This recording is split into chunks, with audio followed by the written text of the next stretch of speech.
Welcome back to the Transform Your Mind to Transform Your Life radio hour and podcast.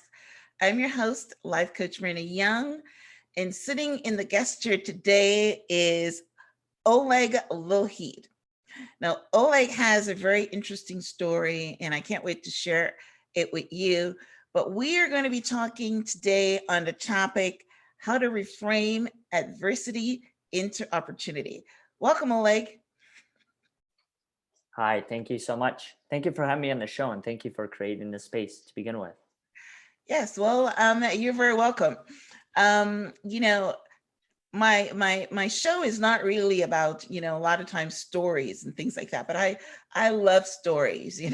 Right now I'm like almost addicted to Oprah's masterclass because all she does is talk these influencers and stars share their story, and it always starts with their childhood. I mean, she spends an enormous amount of time Hmm. on their childhood because your childhood is what shapes you for the person you're in. And which is one of the reasons I love your story, because you've taken your story and ran with it. But the first 12 years of your life or longer is what shaped you to become who you want to be. So Hmm. yeah, so let me give you a little bit, just some highlights of Oleg's story, and I'll let him tell you, the rest. But Oleg said he said goodbye to his birth mother at the age of 12, not realizing that he would never see her again, and he'd never met his father. He learned early on what alcoholism was, what starvation felt like, and what sacrifice meant. At 12 years old, he was adopted from an orphanage in Chibarkul, Russia. I probably said that wrong, to a family in Ann Arbor, Michigan. And he says adoption changed his life, which, you know, sometimes adoption is good, sometimes it doesn't take. And as we talk in the show, I'm going to give you my experiences because I'm also an adoptive mom.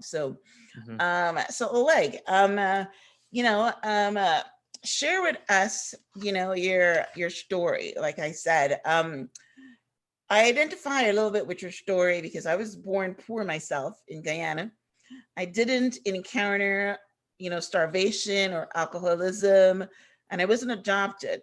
But my maternal aunt sponsored my mom and her three kids to move to Canada to live a better life. And you said that being adopted at 12 years old changed your life.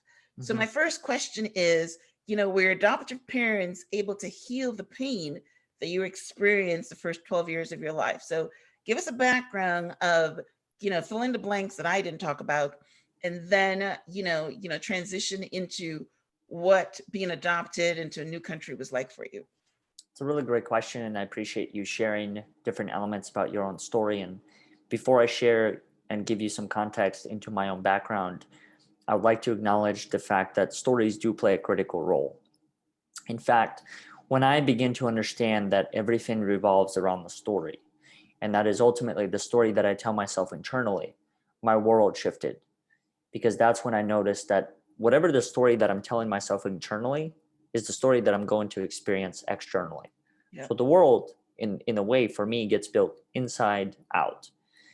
So when I think back upon my own experience, and as you had mentioned, being born in Russia and living there for the first 12 years of my life, and having experienced quite a bit of difficulty and adversity and tragedy as well, what Mhm. I began to realize was in the moment, it was one of the more difficult times that I had gone through.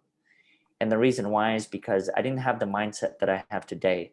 I didn't have the resources. I didn't have the knowledge that Think and Grow Rich and all these other great books are able to pass on to one.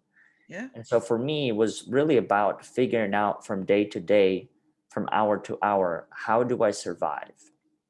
How do I get to the next step? It's funny that you mentioned Oprah because Oprah had a similar impact in my life. Oh, I nice. once I once watched a video of Oprah sharing her story, and there was a segment in that story where she spoke about her childhood and the Mhm. trauma that she faced when she was a young girl. Mhm. And one of the things that she had mentioned in that video was that one of the ways that she was able to get through some of those challenges was by continuing to believe in a better future or a brighter day. What's Yeah. funny and kind of ironic is that when I was younger, I looked at the world not for what it was, but for what I aspired it to be. So Hmm. even though I might have been in those difficult circumstances when I was that young kid, finding or trying to find ways to survive, I continue to remind myself that there's a brighter day, that there's a better possibility, that there's a brighter future that's yet to come. And for me, I think that first turning point came when I was 9 years old. And Okay. I was a 9 year old kid. I was faced with the decision to either continue living with my parents or with my mom and my sister, or go into an orphanage. So I that was chose your the choice. orphanage. It's hmm nice. hmm It's good. Hmm. I chose the orphanage because at the time, based on the information available to me, I felt that that was going to be a better option. Hmm. Now, I didn't fully internalize what that meant. You I, couldn't, not at 9. I didn't really understand that meant that once I say yes to one thing, simultaneously, I'm also saying no to something else. Yeah. Yeah. And that is the ability to see my mom, to see my sister as frequent as I could. And that actually was a story for the first couple weeks to couple months after I entered the orphanage. I ran away. I ran away to go see them. Mm. Later to find out that that is not a behavior that was acceptable. And so you end up being an example. And I faced punishment from director, caregivers for doing those things. And after a while, I stopped doing them Okay. and I started to play by the rules. And so when I think about my own story and this concept of a narrative, what helped me tremendously actually came after my adoption. And that is when I was adopted at 12 years old and I was able to come to the United States and literally start from scratch. There is beauty in coming into a space and being able to hit the restart button Yeah. with Not everything. everybody gets that opportunity. Yeah. Correct. Right. Right. Correct. Hmm. Language, culture, environment, family. And the other thing that I think has helped me tremendously was because I was 12 years old and had a decent understanding of the world around me, I was then able to choose. I was able to choose, what does it mean to be part of a family? Hmm. Who are my parents to me? What have I learned through these previous experiences? How can I maintain contact with my birth family? Who are they? Because I think, especially when it comes to family, in my opinion, much of that concept, it's just accepted for what it is. It's not questioned that often. You're born Right. into a family and you stay in that family. And I Yeah. think that notion of whatever gets said behind the whatever is said in the household stays in the household, I started to challenge that. Mm. And I think adoption has really helped me recognize that quite a bit. It helped me understand that majority of my life leading up to it, that's what I was learning to do. I was learning to either adopt new behaviors or I was constantly adapting to my environment. And Yeah. so that was just another You had opportunity. to adopt. You had to adapt to being in an orphanage as well. hmm So almost that was almost like a dry run for adoption. Yeah, Right. Right. yeah, Hmm. it really was. Right. And that's what I started to notice just within that journey is just how beautiful the experiences I actually went through.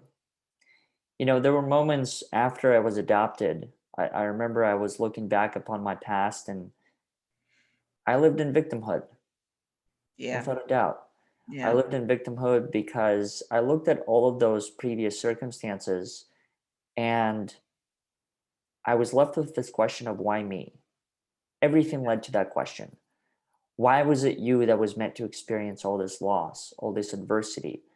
Yeah. And then what I began to realize after a couple years and having met different people along the way that chose to challenge my own perspective was that I actually have a choice. I have a choice in how I approach that question of why me.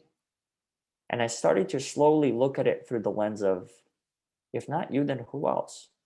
Who Yeah. else was meant to go through what you did in order to have the perspective that you do. Yeah. Yeah. Yeah. And that's where Yeah. my life started to shift once again. And that's where I think this true desire and passion for personal growth and personal development was born. And that is when I began to become a lot more aware of my surroundings, my language, the type of information that I was consuming, because I was realizing that many of the things I was consuming, I was simultaneously becoming. Simultaneously, what? Becoming. Oh, okay. You know, Yeah, I that's good. I I think about it in today's day and age. When I think about reading books, I don't think I read books anymore.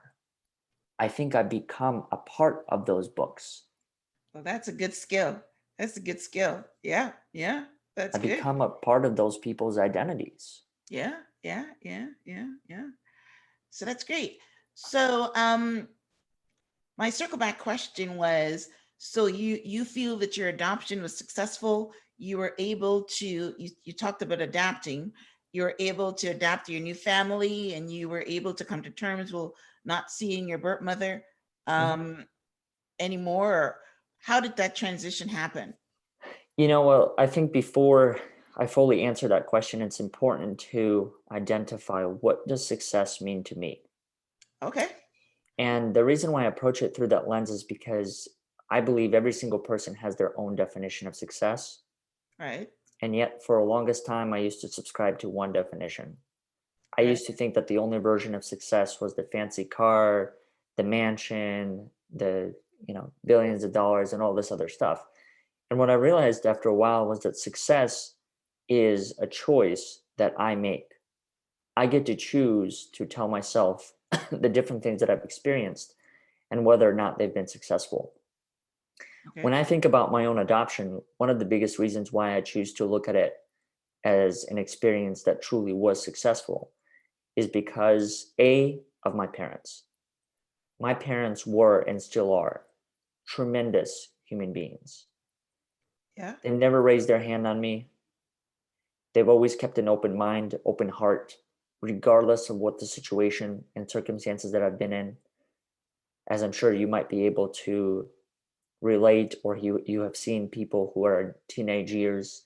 Teenagers don't, especially teenage boys, not all, but some, don't always Most. make the best decisions. That's right. Most. And I was in that group. I was in that group. I'm not ashamed to admit it. But that is one of the beauties of my parents, is that even though we went through the ups and downs, we went through the multiple years of therapy, individually and collective as a family. What really made this journey beautiful was that they continued to be there. They continued to be there every step of the way, when I have given them every single reason to Wow. give up, to turn around, Yeah. to call it quits, to reverse the decision. You hear that happen many times. An adoption happens, and then after a while, it's like, this is not the right fit for us. And so Yeah. and then the kid goes back into the system. But for me, I think my parents did an exceptional job at holding that space. They've supported me, they still continue to support me. And that is something special in them as human beings. I'm still trying to understand where that comes from within them, that desire to just stick around no matter how difficult it gets. Well, I'm sure that they're Christian or spiritual people, because think about the mindset of someone that will go to Russia and adopt a boy at 12 years old. They're not getting a baby, which a lot of people are emotionally, connected to. They want a baby. They're adopting a boy almost close to being a teenager. Hmm. And it takes a very special human being to be able to do that. And then you said that they showed you love, they showed you acceptance, Hmm. they were able to ride with you when you were acting out, because you would. My personal experience, I adopted 3 kids, and I adopted them from the foster care system. My twin girls, I adopted them at 9, and my son at 11 years old. So what I've learned from my experience is that um, uh, what happens to the child during those years of life is what they bring into the adoption. And a lot of times, because they know that you are not their natural parents, they reject you. So the success, and which is one of the reasons I posed that question, the Mm-hmm. success that I look for at the barometer is if you were able to have a cohesive, integrated relationship with the kid, where they look at you as their parents, and they they know that they have birth parents out there, but you've almost like superseded them. You know what I Mm-hmm. mean? Like, people would say a lot of times, a man is a father, he's not a dad. There's a difference between being a father and being a dad. One is just a sperm donor, and one is somebody that looks after the kid. So it's, I'm thinking is the same kind of relationship that you can have with your adoptive parents and your birth parents. One, you can say, hey, they gave me life, and this is really my real parents. Unfortunately, in my particular case, it wasn't, teenage years or Mm-hmm. girls, my boy is still here, but the relationship with my girls never cemented, especially when they got to 14 years old and they started a relationship with their birth mom. They looked for her on Facebook, and Mm-hmm. found her and started having a relationship with her behind my back. So yeah, it takes, I'm glad that you highlighted that there's difficulties there. And as you got older, you probably, like you're saying now, understood more about what your adoptive parents were doing for you than you did when you were in it, right? Yes, yes. Right. And the other thing that I think really stood out and important to note within this, and something that you mentioned as well, is that, I think there's a misconception when it comes to adoption. I think there's a misconception when it comes to it, and that is it's this perfect journey. And in reality, for me, it was just another chapter. It Yeah. was just another beginning. Yeah. It had, I still remember the times when my mom and I stood in the kitchen and screamed at each other at the top of our lungs because we simply didn't understand one another. Right. You Yeah. also got to Yeah. understand, I was a teenage kid who did not speak English, Oh, really? and Wow. she was an individual who did not speak Russian. So Wow. our primary mode of communication in the early 2000s was through a paper dictionary. Wow. And how often is a teenage boy going to calm himself down and look for the right words in the The paper dictionary. dictionary? Yeah. Wow. Well, you had an extra layer on top of that communication. To say the least, of why there was so much turbulence and Yeah. frustration, and the only way to express it at the time was through emotions. Yeah.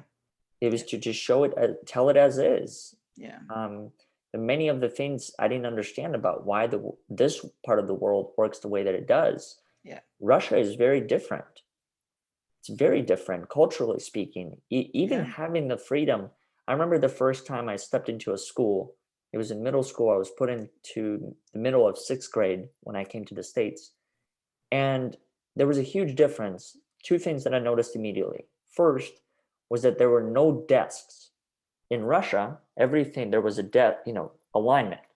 Everything was aligned. In this classroom, there were just couches and two or three tables. And everyone sat around round tables. Some kids sat on the floor, Wow. others sat on those couches. You call the teachers by their first name. Wow.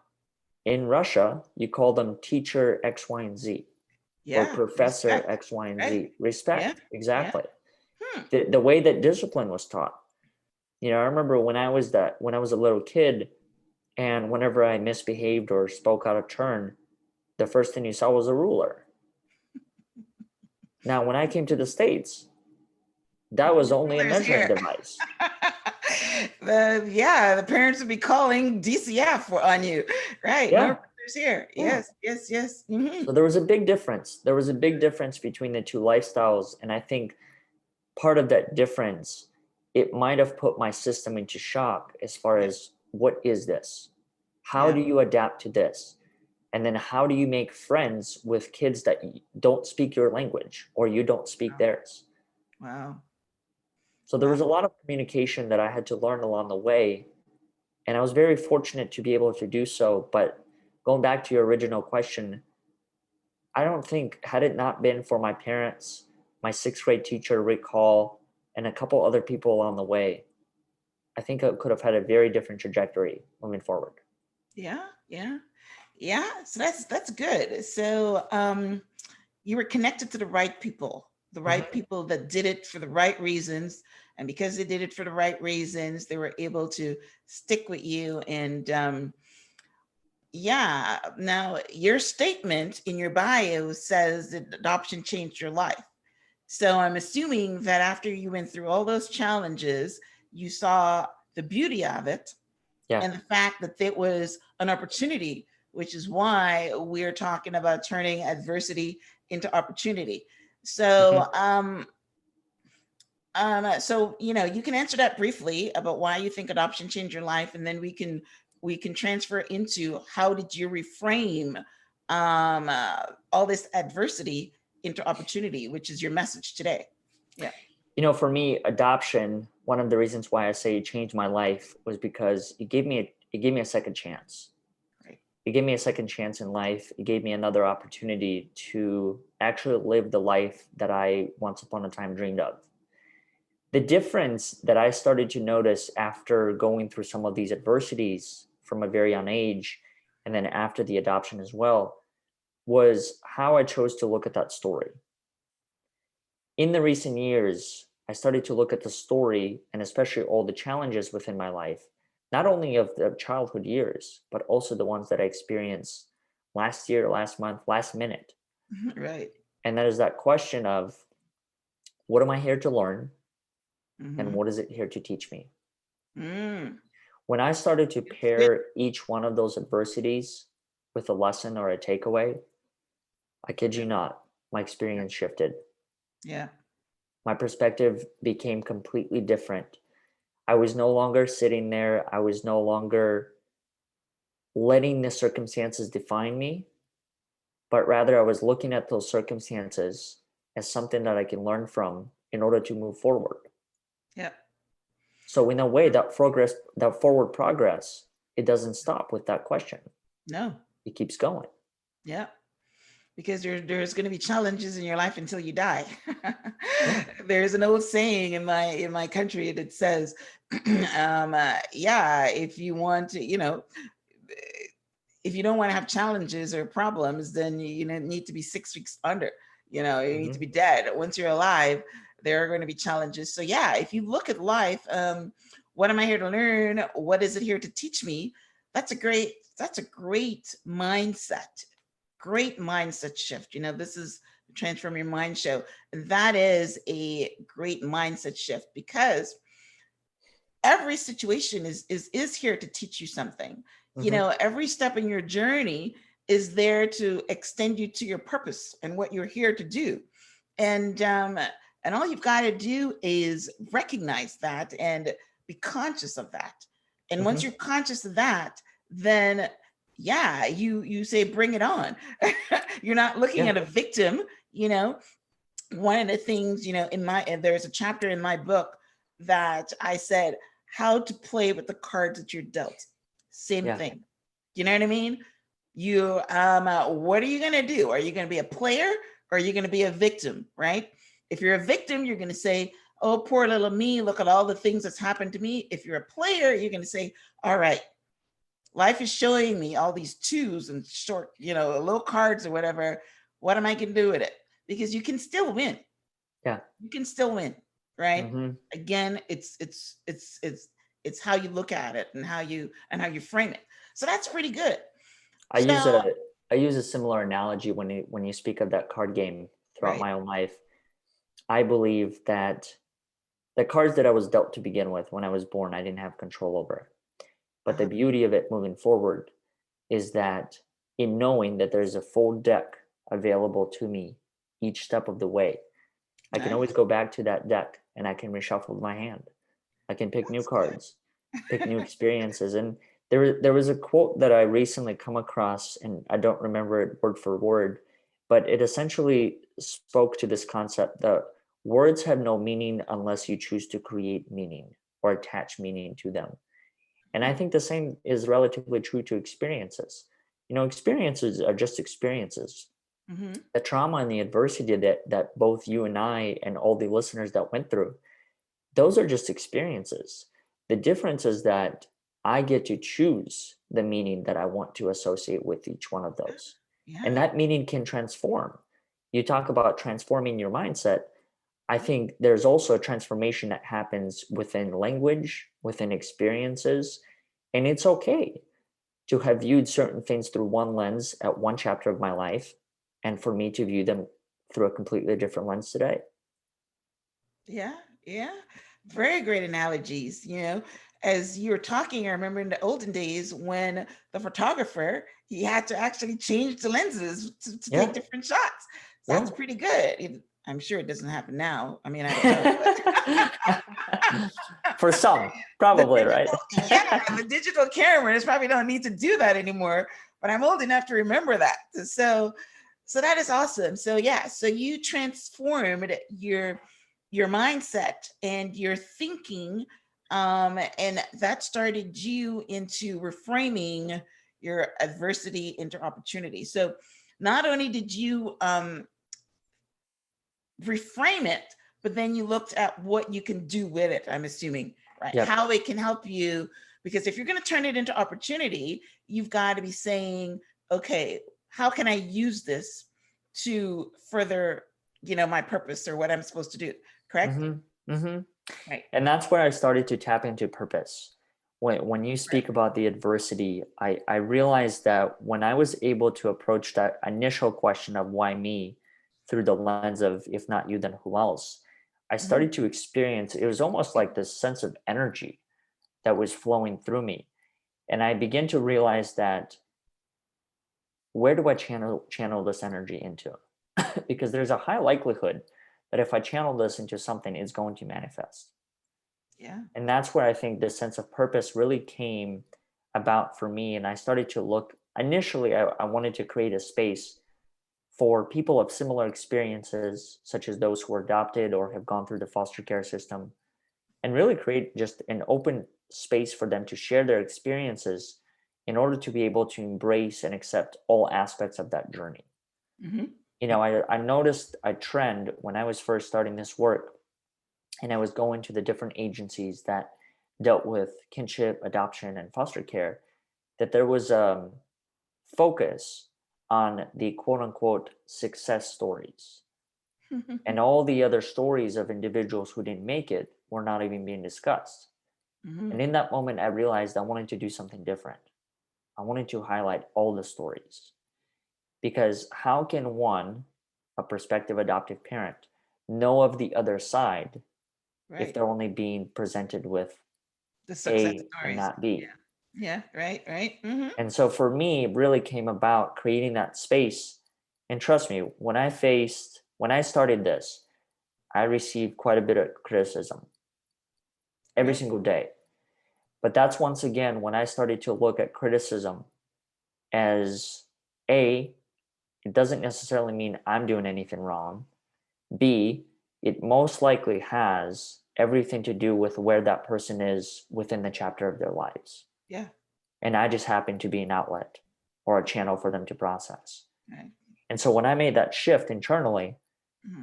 I no longer engaged in the same energy, but rather I just started to create a space for people that would write in the comments, how could you share this story? My adoption was terrible, X, Y, and Z. And I would just say, why? Tell me more. And what I realized was that there was one instance in particular. This person and I in exchange probably 10, 15, maybe 20 messages. And then the last two or three, she ended up saying, I'm sorry. The critical person ended up saying she's sorry at the end.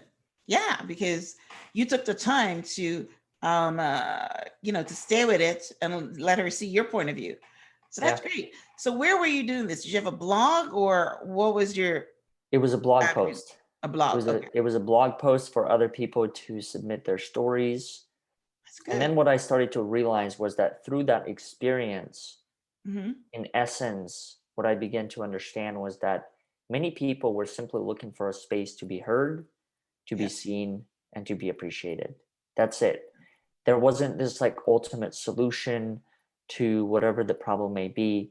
And that was another shift that I chose to take on internally. And that is, prior to starting this, some of the business ventures that I was involved in or try to get off the ground, I believe that if there's a problem, you got to find the ultimate solution. Right. What this venture has taught me is the importance of truly listening and listening to understand. Because when I started to listen to understand, people started to build their own solution. Yeah. Yeah. There is no ultimate solution. I don't believe it. I think the solution is the only solution is the one that you choose to accept as a solution. Or the process. Right. Or the process. Right. Right. Mm-hmm. And that's where I think I started to just really buy into that. I became the client of my own work in a way. I stopped looking for other people to become the clients. Yeah. Rather, I invested myself and I said, I'm going to become the client, and I'm really going to understand what is working for me and what is not.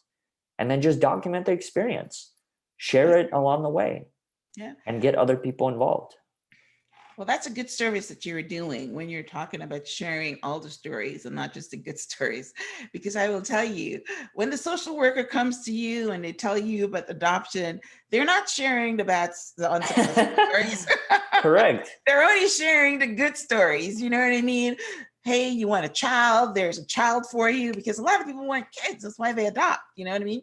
They want to have that bond with a child, and that's what they adopt. They don't tell you, I didn't find out until I started having problems that the reality is only 1 in 4 adoptions take. And when I say take, I'm using the traditional success where it works. Other than that, they don't integrate, because either the parents don't accept the kids because they're not theirs, or the kids don't accept the parents. And they have the same kind of relationship that you were talking about with your mom, the screaming match, even though it's not a language issue. It's just that the parent is not understanding where the kid is getting the stuff from, and the kid is saying, "You're not my parent," and it's yeah. So, and if they would share more of those, I'm still going to use the word unsuccessful, or the ones that wasn't integrated. I think that's the word that they used. The family integrated. Then people will go into it with a more open mind, and I think better able to handle the problems that come up. But if you feed somebody into the story about it's all roses or whatever, then when they experience the thorns, then they're gonna, they're gonna say, well, yeah, I want to give these kids back. See, and that's why I think a space like this is important, because it humanizes the experience, right? It normalizes the process. Because what my experience has taught me is that there is no such thing as perfect. No matter where I look, whether it's adoption, foster care, whatever it is, humans are humans. That's a common denominator across the board. And even with kids, I see this because I have, in fact, one of my very good friends, he was brought into this world through natural birth, and yet he faces problems, not only with his parents, but many other people around him. It's good to mention that. It's not only the adopted families, right? You mentioned teenagers. Teenagers have become a unique set of people. Yeah. So there is no perfect. I don't think so. I think it's about, for me, it's about learning how to live in an imperfect world while being imperfect myself. Yeah. All right, so that's awesome. Now I want to touch on one of your things is self-respect, and I just want to understand why self-respect is important to you. I don't know if it came through, self-respecting yourself because maybe you didn't know your dad, or because you're adopted, but I chose to just touch on that briefly because I remember that when I was a teenager, self-respect was very important to me because, I was sexually abused as a child, and that stigma, had some shame attached to it. And, I wanted to make sure that people respected me because of that. So what was what was your foray into the self-respect avenue? I think for me, what started to make sense is I was actually recently reading a book by David Goggins, and the title of it was Can't Hurt Me. Oh my God, I love that book. And there's a section in the book where he talks about judgment, and Okay. he puts it in a way that essentially, why judge anyone if you can still remember the feeling of being judged yourself? And in that moment, I started to realize that one of the reasons why I chose to not only respect myself, but respect those surrounding me is because, in a way, I've experienced what it was like to not be respected, to not be taken Mhm. seriously, to not be heard, to not Mhm. be seen, to not be appreciated. And Yes. so, in that moment, I think of having that sense of awareness, I started to understand that if I'm going to go the other way, then I'm just repeating the same cycle over again. And if I already know the feeling internally of what I felt when I experienced all those things, why would I wish that upon anyone else? Yeah. And so I really became a lot aware of that relatively young. Relatively young, I can confidently say that I respected not only those who were older, but also peers of similar in age, similar in experiences. I've had this level of curiosity with many people. I remember when I was in middle school, even though during my first couple years I was part of the, I guess you could say, troublemaker group because I didn't know any better. I thought that was the way to behave and do the different things. And but Sure. even in those moments, I remember having conversations with some of those kids that were bullied and being able to have a dialogue with them. In fact, I was friends with a good portion of them. I Mm. used to go and play at their houses, and the reason why is because I saw them, Mm. because I was that. Mm. And that's where I Yeah. think that connection, once I'm able to experience it, I don't think it ever goes away. Yeah. Yeah. So you've had an incredible ability to transform your mind at an early age into, Hmm. not, and to almost live consciously, which is which is unique. And that's, why you're doing this work, because you have the capacity for it. Yeah. So that's awesome. So so you now have a podcast, that's an organization that's Hmm. called Overcoming the Odds, and you also have um a podcast. So bridge us into um what you do with those two avenues. For me at this point of my life, it is all about creating a space for other people to be heard, to be seen, and to be appreciated through their stories. Okay. It's about creating a space where people can come together, share their own individual experiences, but not solely for the sake of repeating the same narrative, but more so looking at it through a different lens. And that is, what did it teach you and what did you learn? Mm-hmm. I'm a huge believer of choosing to lead from within.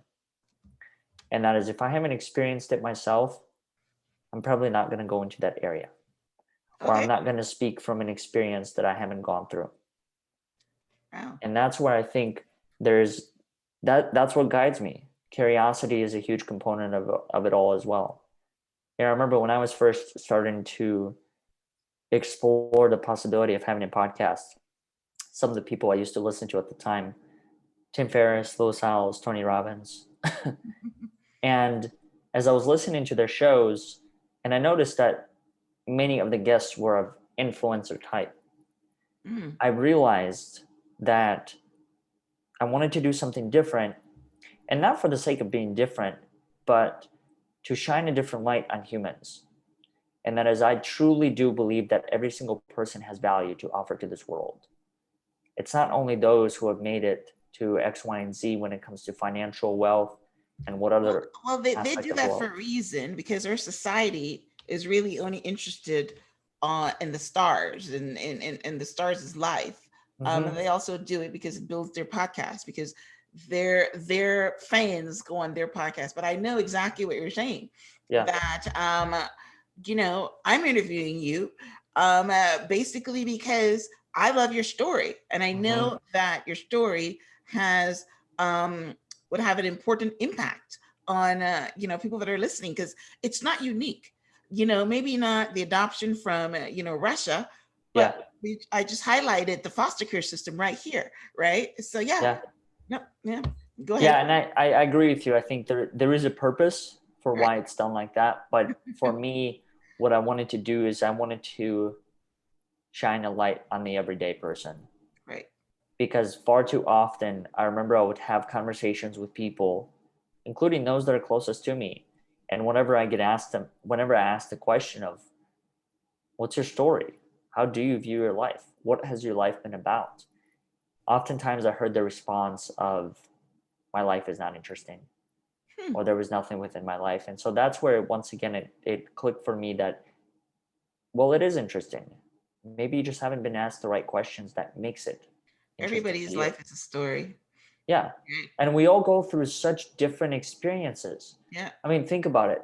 We all go, supposedly, many of us go to the grocery store, yeah, but the path that we take to get to it is so different. yeah, You might drive a car. I might walk. I yeah, might ride a bicycle. yeah. I might meet multiple people along the way that are going to help me see the world differently. Not to mention all the people that you can bump into in the grocery store aisles alone, which are Yeah. opportunities for you to shift your perspective in your own world. Hmm. Yeah, but everybody has a story. And even, in fact, that's Oprah's Masterclass slogan. Everybody has a story.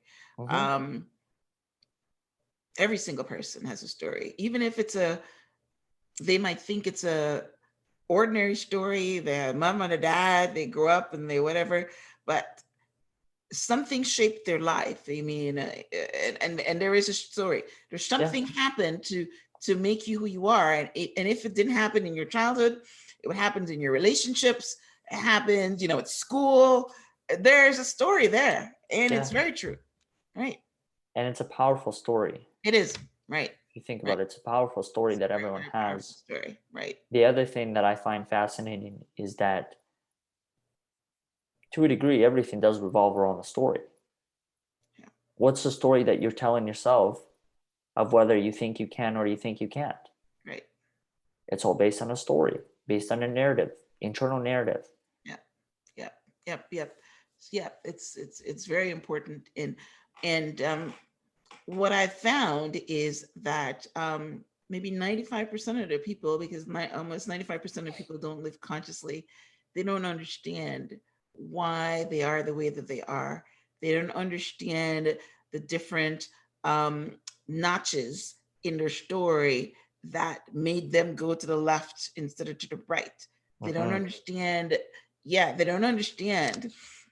And because I'm in this space, um, I try to go back myself and find out what was the notches in like my belt that created who I am right now.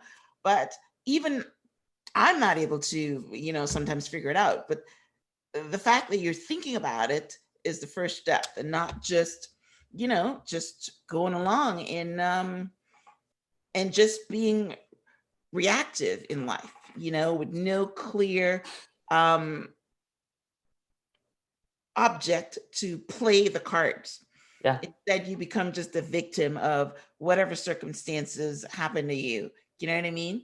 So, so that's awesome. Okay, so as we wrap up, tell our listeners, and I love saying this, those watching on YouTube, now how they can connect with you. I love what you're doing with the blog and your Overcoming the Odds podcast, and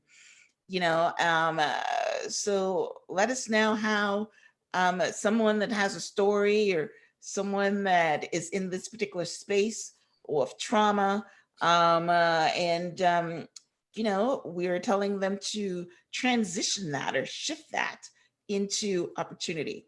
So For me, personally speaking, in connecting with me, the best place is LinkedIn. That's where I spend majority of my time on. okay. Anything else when it comes to the organization, the work that we do, one other thing that I'll mention is part of the work that we do is we host events that focus on different themes and elements of the personal narrative. In fact, we're going to have one coming up in January called survive to thrive attitude of gratitude. And it's really about tapping into gratitude, but not solely through the lens of who or what are you grateful for, but digging even deeper. And that is, how do you receive compliments, for example? How do you return them? Different things like that, and the different relationships that one has within their life. So outside of that, when it comes to the organization, it's just typing in Overcoming Odds, and you'll be able to find us through the website, Facebook, all these other social media channels. That's great. I love that. A different spin on the gratitude, right? Yeah, because that's big. There's so People much more to that concept. what There's is so that? much more to that concept than who or what are you grateful for. Yeah. I believe gratitude is a feeling. It's a feeling of what's important in your life. Yeah. Well, gratitude is big. Gratitude is big on so many levels because once you, as you've talked, it's a feeling. Once you are in the feeling of being grateful, then a lot of things doesn't affect you Yeah. because it's like light and darkness can't occupy the same space. So when you are feeling grateful, I look at it a lot of times too. I mean, let's say that your husband or your parent or somebody, or let's bring it back to our conversation today. If at one point in time you were thinking to yourself, I hate my mom, she's not whatever. I've got this, I can't see my natural mom, and I'm in this country that everything is all different, and you're in that kind of spin, right? But as soon as you switch it and you say, adoption saved my life. Mm-hmm. This is a really good person. I might not understand her, but I'm still grateful that she took a chance on me. I'm so grateful that I'm living in this country of opportunity. I'm so grateful I get to go to school and I don't have to go work in the field to support myself. As soon as you started thinking about that internal dialogue and putting gratitude to it, everything shift for you. You Yeah. can't be in that victim space anymore. Yeah. It transformed my mindset Yeah, completely. yeah, yeah, yeah. So that's great. So I'm glad that you're highlighting that. I'm glad that you're highlighting that in the work that you do. Um, Send me the link to that, and I'll put it on the blog post so Sure. people can, you know, what is it? What is it? What is it? Is it an online event or in person? Online event. Mm-hmm. An online. Okay, Mm-hmm. online event. Right. So send me a link, and I'll put it in the blog. So, as we wrap up, I want to thank you, Oleg, for a very, very interesting conversation. I love it. I love, how you look at your past and how you look at your process and how you look at what you're doing now in the future. So it's a great snapshot of what you start off with in life is not where you're supposed to end up. And I say Mm-hmm. that all the time because I've come from poverty. I've come from a third world country. you know I've come through the channel, right? And a lot of people think that because they're born into something that that's the way they have to die, but no, that's not what it is. And again, um most of the people that you will hear telling their story had a very unimportant start. Yeah. You know what I mean? Had a very unimportant start. It's amazing to hear. And that's why we tell these stories, because someone that's listening, it would sink in that, hey, maybe you started out, you know, with not that much opportunity, but you can change your mindset and look at it differently, and you can become whoever you want to be, right? And if you're serving, the kingdom at the same time, maybe you'll get some supernatural help in order to get there. So, I want to thank you, Oleg, for definitely your story. The knowledge that you imparted, the wisdom that you imparted. So thank you. So yeah, those listening and watching in YouTube, if you head over to my blog, which is blog.myhelps.us, you will see a transcript of my conversation with Oleg.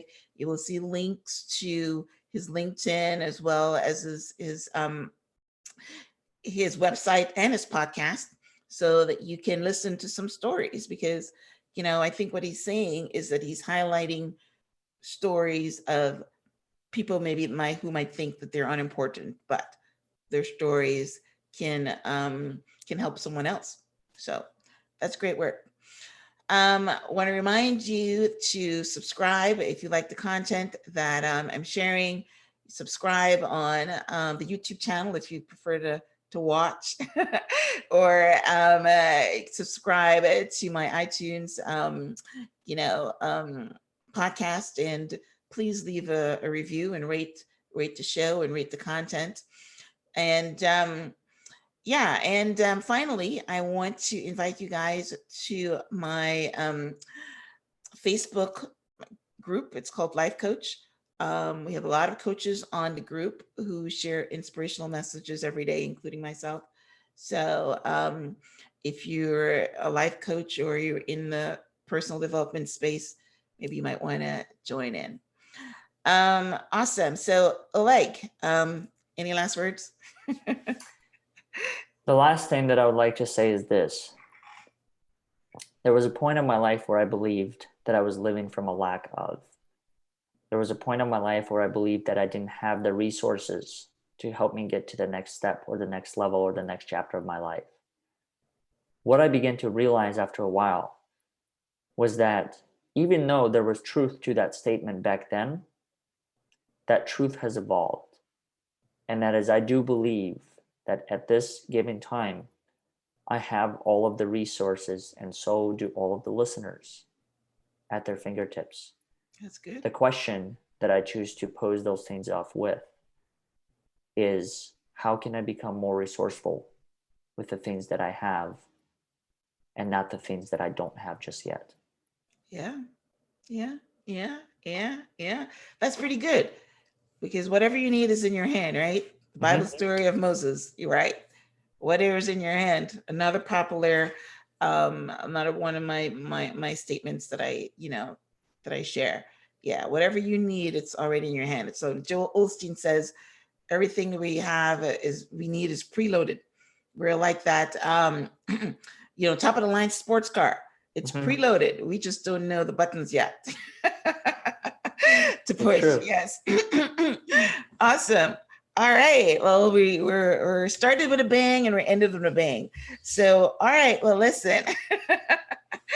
Thank you guys for tuning in to the Transform Your Mind to Transform Your Life Radio Hour. Until next time, namaste.